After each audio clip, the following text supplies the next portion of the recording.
মধ্যপ্রাচ্যের আকাশে এখন ধোঁয়া আর আগুনের রং ছাড়া আর কিছুই চোখে পড়ছে না।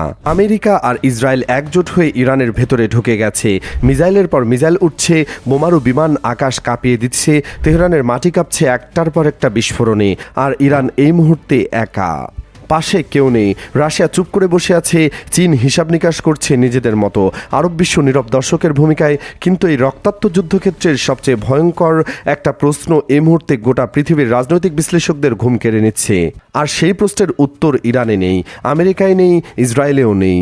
এই উত্তর লুকিয়ে আছে পূর্ব এশিয়ার সবচেয়ে রহস্যময় দেশটার রাজধানীতে, পিয়ংইয়ংয়ে। আর সেই উত্তরের চাবি যার হাতে, তার নাম কিম জং উন। এই মানুষটা সম্পর্কে দুনিয়া ততটুকু জানে যা তারা জানায়।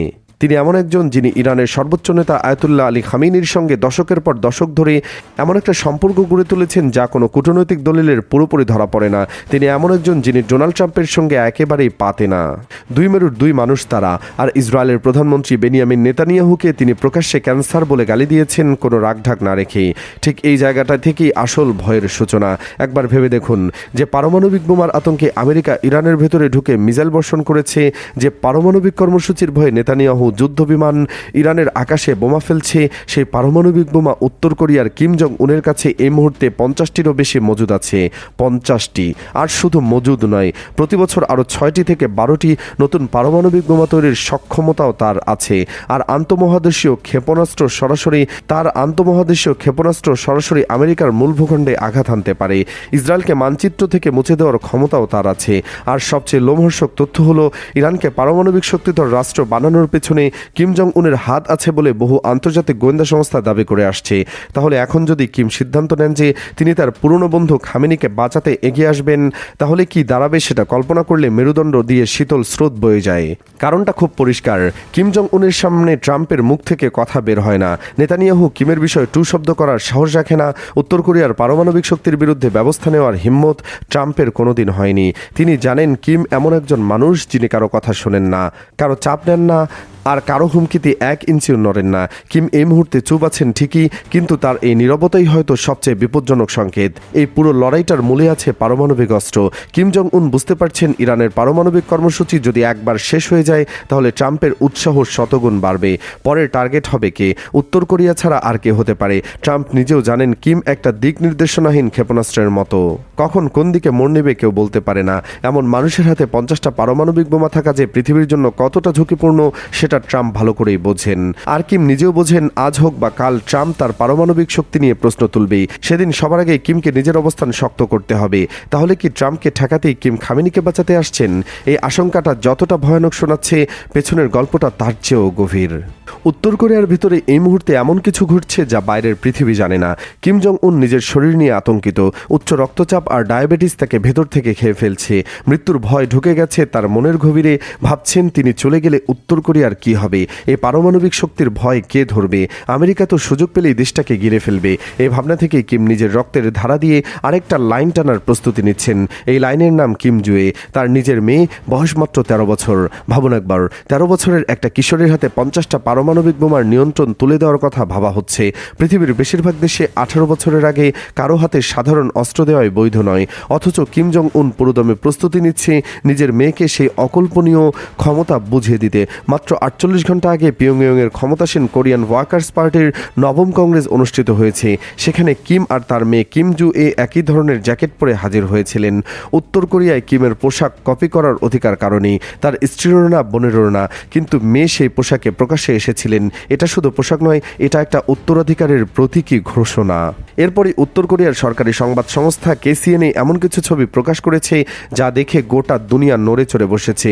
ছবিতে কিম জং উন নিজের 13 বছরের মেয়েকে স্নাইপার রাইফেল চালানো শেখাচ্ছেন। কিভাবে টার্গেটে আঘাত করতে হয়, কিভাবে দূরবীন দিয়ে লক্ষ্যবস্তু ধরতে হয়, সব হাতে ধরে শেখাচ্ছেন। কিম জুয়ে দূরবীন দিয়ে টার্গেট দেখছেন, তারপর স্নাইপার রাইফেল তুলে নিশানা লাগাচ্ছেন। বাবাও পাশে দাঁড়িয়ে রাইফেল তুলে নিশানা লাগাচ্ছেন। কত দূরে আঘাত করা হচ্ছে, কতগুলো টার্গেট করা হচ্ছে সে বিস্তারিত আসেনি, কিন্তু ছবিগুলো যে বার্তা দিচ্ছে সেটা একদম পরিষ্কার। উত্তর কোরিয়ার ক্ষমতার ভবিষ্যৎ ঠিক হয়ে গেছে।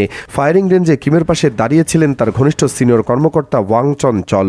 কোরিয়ান ওয়ার্কার্স পার্টির কেন্দ্রীয় কমিটির সদর দপ্তরে এই অনুষ্ঠানে কিম আর কিম জুয়ে মিলে কর্মকর্তাদের হাতে স্নাইপার রাইফেল উপহার দিয়েছেন। উত্তর কোরিয়ার এই রীতি প্রচলিত আছে। নেতা যখন কোনো কর্মকর্তাকে রাইফেল দেন সেটা পূর্ণ আস্থার প্রতীক হিসেবে গণ্য হয়। 2020 সালেও কিম কোরিয়ান যুদ্ধের বার্ষিকীতে সেনা কর্মকর্তাদের বন্দুক উপহার দিয়েছিলেন। 5 বছর পর আবার এই ঐতিহাসিক বৈঠকে তিনি নিজের শক্তি প্রদর্শন করলেন আর পাশাপাশি মেয়েকে ভবিষ্যতের উত্তরাধিকারী হিসেবে দুনিয়ার সামনে তুলে ধরলেন। কিন্তু এসবের বাইরে আসল কথাটা হলো ইরান আর উত্তর কোরিয়ার মধ্যে সম্পর্কটা কতটা গভীর, কতটা পুরনো, কতটা বিপজ্জনক। ইরান ইরাক যুদ্ধের সময় উত্তর কোরিয়া ইরানের পাশে দাঁড়িয়েছিল, তেলের বিনিময়ে অস্ত্র সরবরাহ করেছিল। ইরানের শাহাব-3 মিসাইল উত্তর কোরিয়ার নোদং মিসাইলের হুবহু নকল, খুররম শহর মিসাইল সুদানের কপি, সেজিল মিসাইল SKN-1 SBL এর প্রতিরূপ। 2003 সাল থেকে উত্তর কোরিয়া ইরানকে পারমাণবিক প্রযুক্তিতে সরাসরি সাহায্য করে আসছে। 2012 সালে দুই দেশের মধ্যে প্রযুক্তিগত সহযোগিতা আনুষ্ঠানিকভাবে চুক্তিও স্বাক্ষরিত হয়। 2011 সালে একটি আন্তর্জাতিক রিপোর্ট উঠে এসেছিল যে উত্তর কোরিয়া ইরানকে পারমাণবিক বিস্ফোরণের সিমুলেশন সফটওয়্যার বিক্রি করেছিল। এই তথ্যগুলো জানলে বোঝা যায় ইরানের পারমাণবিক স্বপ্নের পেছনে পিয়ংইয়ংয়ের ছায়া কতটা দীর্ঘ। কিম জং উনকে বন্ধুদের বন্ধু বলা হয়। রাশিয়া চীনের পাশে তিনি সবসময় দাঁড়িয়েছেন। 2025 সালের জুনে যখন ইসরায়েল ইরানে হামলা চালিয়েছিল তখন কিম প্রকাশ্যে ইরানের সমর্থনে দাঁড়িয়েছিলেন। ইসরায়েলকে সন্ত্রাসী আর ক্যান্সার বলেছিলেন কোনো লুকোচুরি ছাড়াই। কিম সেই সময় পূর্ব সাগরে একসঙ্গে 10টি মিসাইল ছুড়ে দিয়েছিলেন ঠিক যখন দক্ষিণ কোরিয়া, আমেরিকা আর জাপান যৌথ সামরিক মহড়া চালাচ্ছিল। 1 বছর পর আবার সেই একই ছবি ফিরে এসেছে। 9 থেকে 19 মার্চ ফ্রিডম শিল্ড নামে যৌথ সামরিক মহড়া আসছে দক্ষিণ কোরিয়া আর আমেরিকার। আবারও ইসরায়েল ইরানে হামলা করেছে, আবারও আমেরিকা প্রকাশ্যে মিসাইল বর্ষণ করেছে। পরিস্থিতি যেন 1 বছর আগের আয়নার প্রতিবিম্ব। একই ঘটনা, একই আতঙ্ক, একই প্রশ্ন। কিম আগেই সতর্কবাণী দিয়ে রেখেছেন, বলেছেন তিনি ইরান নন। উত্তর কোরিয়ার নিরাপত্তায় হুমকি এলে, পারমাণবিক কর্মসূচিতে বিপদ দেখা দিলে দক্ষিণ কোরিয়াকে পুরোপুরি মুছে ফেলা আর তাদের মিত্রদের শিক্ষা দেওয়ার ক্ষমতা তার আছে। পার্টি বৈঠকের শেষ দিনে তিনি এই হুমকি দিয়েছেন সরাসরি। বিশেষ করে আমেরিকাকে উদ্দেশ্য করে বলেছেন, পারমাণবিক কর্মসূচি বাড়াতে তিনি কোমর বেঁধে নেমেছেন। আমেরিকা যদি উত্তর কোরিয়ার বর্তমান পারমাণবিক মর্যাদা মেনে নেন, শত্রুতামূলক নীতি থেকে সরে আসেন, তবেই সম্পর্ক ভালো হওয়ার সম্ভাবনা আছে। কিন্তু আমেরিকার জবাব কিমকে আরও ক্ষুব্ধ করেছে। ফ্রিডম শিল্ড মহড়ার উদ্দেশ্য হিসেবে বলা হচ্ছে উত্তর কোরিয়ার গণবিধ্বংসী অস্ত্র ঠেকানো। কিম এরপরে দক্ষিণ কোরিয়াকে সবচেয়ে বড় শত্রু ঘোষণা করে বলেছেন, কিছু করলে নাম নিশানা মুছে যাবে। দক্ষিণ কোরিয়ার প্রেসিডেন্ট জি জাইমিং এর সঙ্গে সম্পর্ক উন্নয়নের চেষ্টাও ব্যর্থ হয়েছে, কারণ কিম চান না তা করবেন। তাই এই সত্যটা পৃথিবী বারবার দেখছে। ট্রাম্প গোটা দুনিয়াকে হুমকি দেন, দেশের পর দেশকে শুল্কের বোঝায় চাপা দেন, ইরানের ভেতরে ঢুকে মিসাইল মারেন, কিন্তু কিম জং উনের সামনে মুখ খুলতে ভয় পান।